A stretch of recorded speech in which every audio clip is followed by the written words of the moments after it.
right, welcome back to the channel. So we are going to go in here and I want to explain how to blend real fast with y'all. So this is a very helpful situation for, let's say you take your race car and you nudge it off into the wall at the racetrack. Of course, we don't want that to happen to nobody, but it does. So you have to repair it. Maybe it got into your A-pillar around your windshield, or maybe you even took a hit in the quarter panel. So if you take a hit in the quarter panel, on some cars, if you hit right here, you know, put it in the wall, then you've got right here this little area, okay, that goes up to the roof. And sometimes there's nowhere to break your paint up here on top. There's no molding or nothing on some cars. Some cars it just goes all the way over, like I think the box bodies and even my Comet and all that, they just go all the way over. So to fix this quarter panel, what you have to do is fix the quarter panel, then you'll have to paint the whole entire quarter panel, plus roll your paint up here, plus roll your paint all the way over. Paint the other quarter panel and everything because there's nowhere to stop, or you just put a hard line straight across it. That looks like crap. Nobody wants to see a hard line. So what I want to show y'all real quick today, this will help you out possibly in the future, especially if you're trying to learn paint and stuff like that, is a trick is melting into clear or blending into clear. This can work in multiple applications, bumpers, all kinds of stuff, but we're going to go over the most basic, the most easiest blend, and that is going to be for your quarter or your fender. I'm going to show you the situation we have up here, and that's the one we're going to learn on. This setup will apply on, like I said, many things, but we're going to go over where you have this little strip. So if your car has this little strip right here, that's what we're going over. Now on this car, what happened to this is this car took a front end hit. So this was in a front end collision, just like if your race car went over, hit the wall. When the hood went back, the hood damaged this area right here. So a little bit of body work had to be done.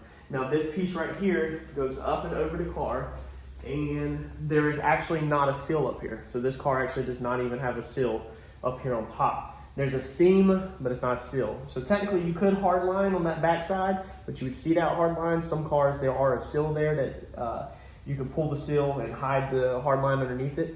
But this car, we would need to, if we're gonna hard line this side, we would still need to paint all the way up and over, down this, and into the whole entire quarter panel. We don't want to do that over that little tiny area on the front.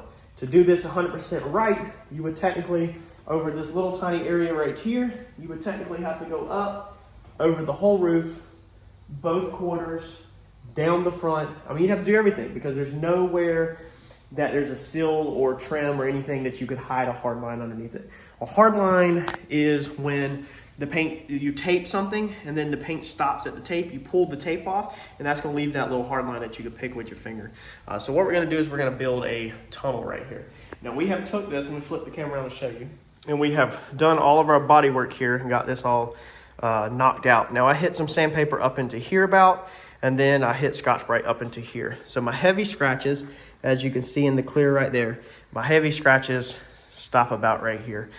Clear coat will cover the scratches up to about right here. So from here down, we have to have color, okay, this way. Now this way up, we can get away with clear coat, but we do have scratches all the way to here. So this up here, can't really see that, that's untouched, okay, this way. So that has no scratches in it at all. This is factory paint. It's not been scuffed, not been sanded, anything. So what we want to do is we want to actually bring our color up into here somewhere, even though I said clear here. So we're going to stop our color. We're going to stop our paint gun about right here off of this, and then we're going to let it dust out. It's probably going to dust anywhere into here is where this color is going to land, because I'm going to angle the paint gun like this while I'm painting, and I'm going to roll like this. I'm not going to angle it and flip it like that. I don't want to throw the color up like that with the paint gun. I want to either start it like this and throw it down, or I want to kind of, come in with the trigger and throw the color that way. Now, I don't want to pound color on here and then roll that way. So you got to make sure you're fading in. It's a little bit, takes some getting used to.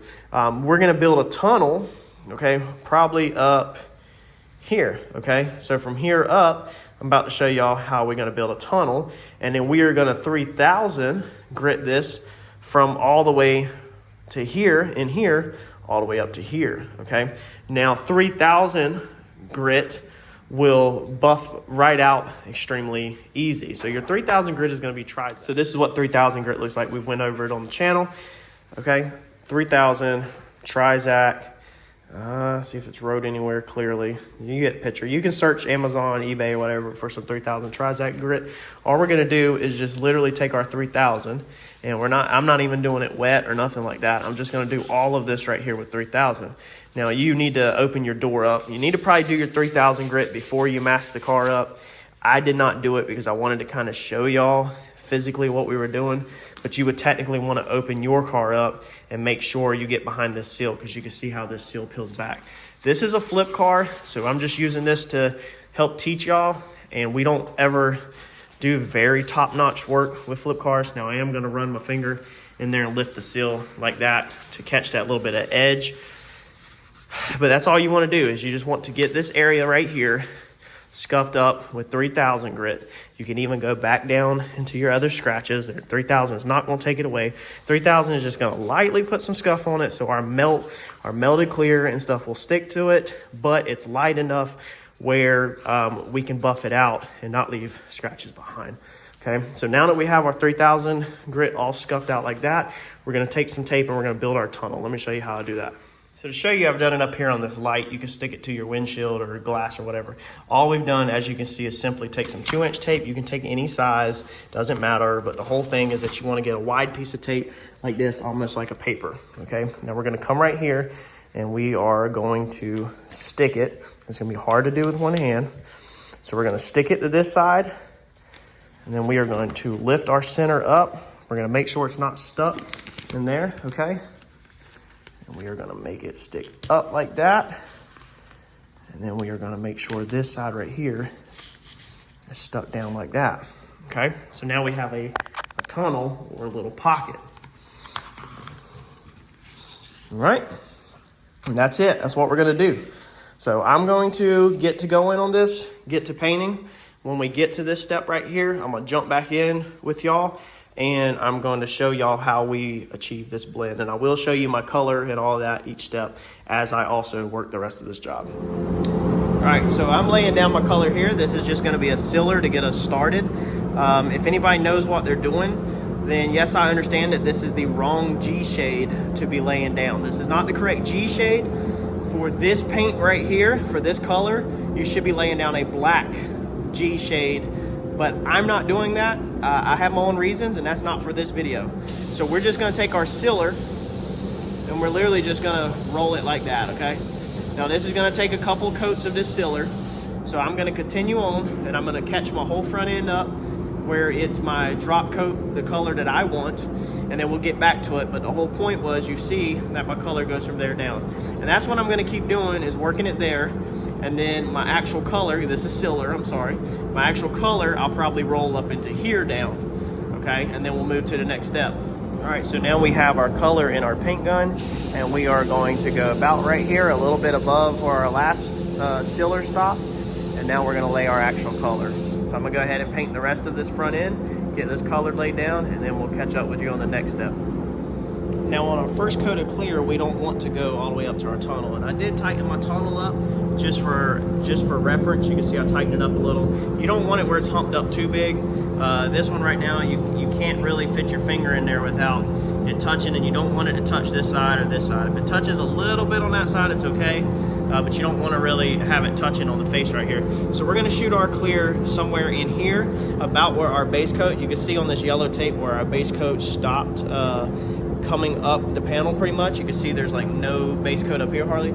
So we're going to go somewhere about right here where the base coat stopped at, and we're going to start rolling our clear down. We're not going to worry about this last little area right here. So our first 1 or 2 coats of clear, we're going to roll about here down, maybe even here if you want to, and down, that's fine. You're gonna save this little blend area for your final coat. And this is Norman 115, so this stuff goes on really terrible. This is very crappy clear coat, but this is what we use on flip card. So that's what we're gonna do to get started on our first coat. I'm gonna paint the rest. All right, so we're gonna bring our final pass right up here near the tape, and I'm gonna blow that direction down. Okay, so that's our final pass of clear.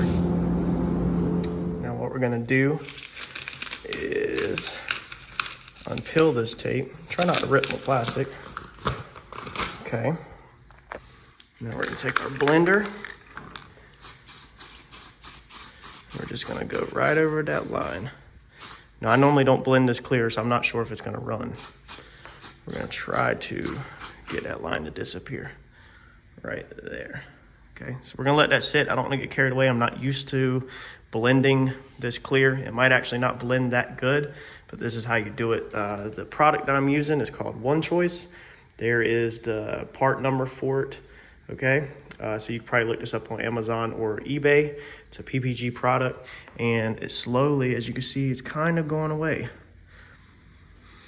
Okay, a little bit of color difference. We're just overspray. You can see even right here where some of the overspray, you know, stopped. So you're gonna have that unless you keep it farther away.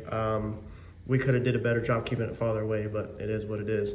So that you'll see some of that color difference unless you keep yours farther away, but you can see our actual finish, our line is going away besides where y'all know that that color kind of stops at.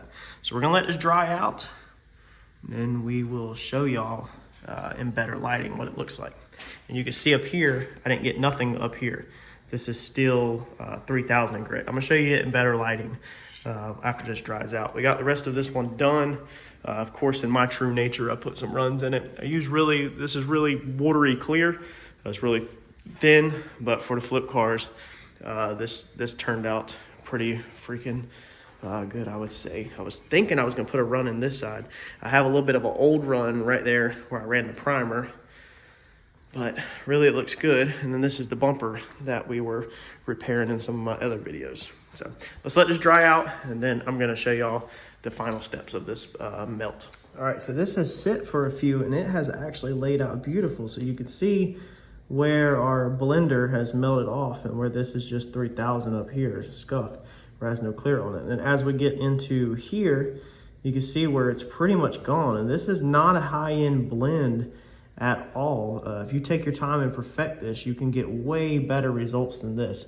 So here's our line just a second ago where you can see. So now you can kind of see a little better, you know, the difference. This is a little bit more fuzzy than that over there, because of course when we shot that, it had, you know, that was a lot more clear. This blended out. But the whole point here is when we buff from here to here is that this will blend right in. So I'm gonna have to show you all that tomorrow. Obviously this has to dry out. My runs down here kept on going.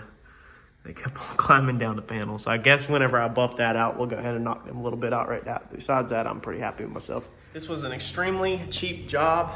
Just using this as an example to show y'all the blend on, since I don't do them that often. Normally we go ahead and paint everything, but this one was not worth painting all of that, especially putting crap clear when the rest of the car is OEM clear. We don't want to put crap clear on the car if we don't have to. So that's the reason why we chose to blend this. Now basically all your blending stuff is what I have been told is it's a hot reducer, and that you can use a hot reducer and just go right over it, and you basically take the reducer and it melts the edge of the clear coat, that edge right there. The reason why you build the tunnel is so you don't get that hard line, but the whole point of the tunnel is so that your clear doesn't go up there to that hard line either, because you got to have a hard line somewhere to obviously mask up the vehicle, to protect the vehicle from any overspray. So the tunnel protects the clear right here from going up there and touching that hard line, because we don't want the clear to settle against that hard line, or then you're going to see the hard line. So that's the whole point of the tunnel, is just to protect your hard line. You want it to go far enough away to protect the hard line and low enough down where it doesn't go underneath there and float up and hit the edge of that tape and create a hard line. I have messed up before and accidentally had my tunnel too tall and created a hard line. I messed up and sprayed too much on it and ran it. That's something you just have to play with, how tight your tunnels are, how much you do it. I've also done really big ones in the center of the bumper that are like 1 foot long tunnels. Them are a nightmare to get them to stay up. They're really hard, but you can do them. But this is the perfect beginner situation to start. And this will apply to your race car if you take a hit to the quarter panel or the fender. So we're gonna let this dry overnight. Tomorrow I'm gonna show you all what it looks like after it's buffed out and outside in the sun. Okay, so we are wrapping up our little car from yesterday, and I wanna go over this blend with y'all. So as you can see now, okay, this is a dust line. Okay, so my finger wiped it right off. So you can see where we're dull, and then you can see where we get 100% shiny. So we got in here, you can actually also fill it with your hands. Now what I want to do first, before anything, is I want to try this by hand with just some ultra polish.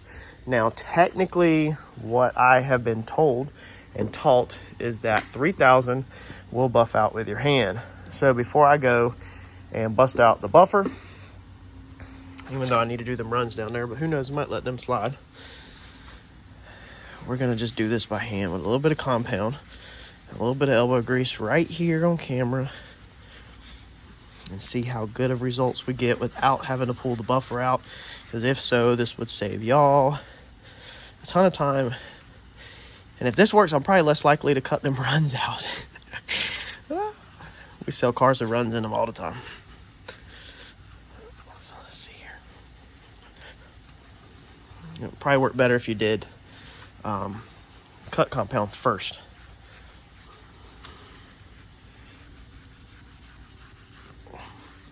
Guys, I think that's a win for a flip car. So you can still slightly see right there where we Scotch-Brighted. But for y'all, pull the buffer out, do cut compound, and then do polish, just like you would a vehicle. You can slightly see our blend in right there. But I'm telling you, if y'all were here, look at this roof. You see how dull that roof is? Look, roof to that, roof to that. The rest of the car, how dull it is. Almost looks like it don't match, like them are two different colors. And we actually stopped our color in here. You can kind of see our color a little bit. But that's just the difference in the new clear versus the old clear.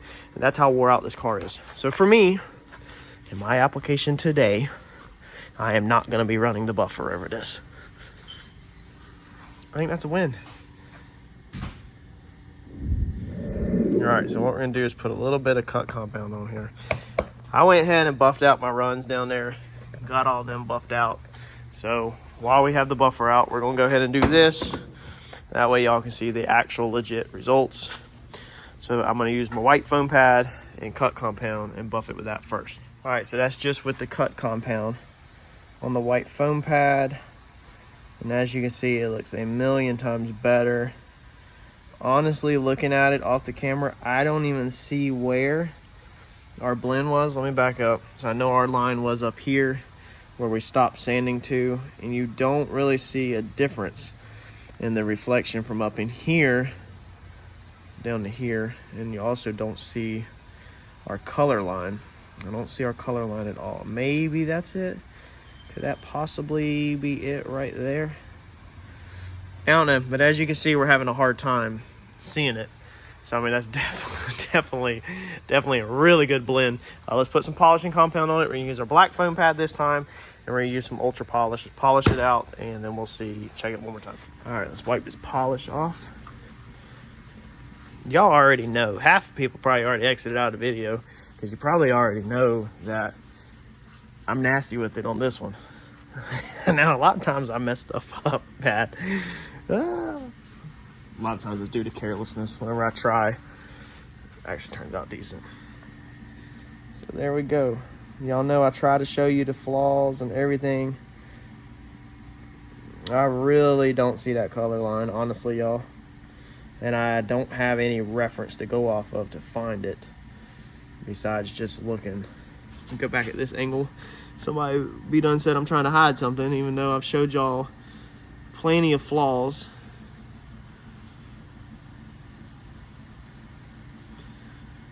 I count that as a win. I don't know about y'all. Maybe somebody's gonna comment in the comment section and say they've seen it. I don't see it. So there you go. So if you take your time and you do these blends and melts right, they can save you a ton from painting the whole back half of the car. Because then you would have had a dull door, a shiny quarter panel, a shiny roof. Like, then you'd have to do this door or wax this door. Now, if you wax this whole car, it'll help it a lot, but I don't have time to wax it. So hopefully this will help one of y'all with your projects. Hopefully you'll remember to do this if you're trying to repair one in your garage. And let me know if it helps you in the comments. Thanks, y'all.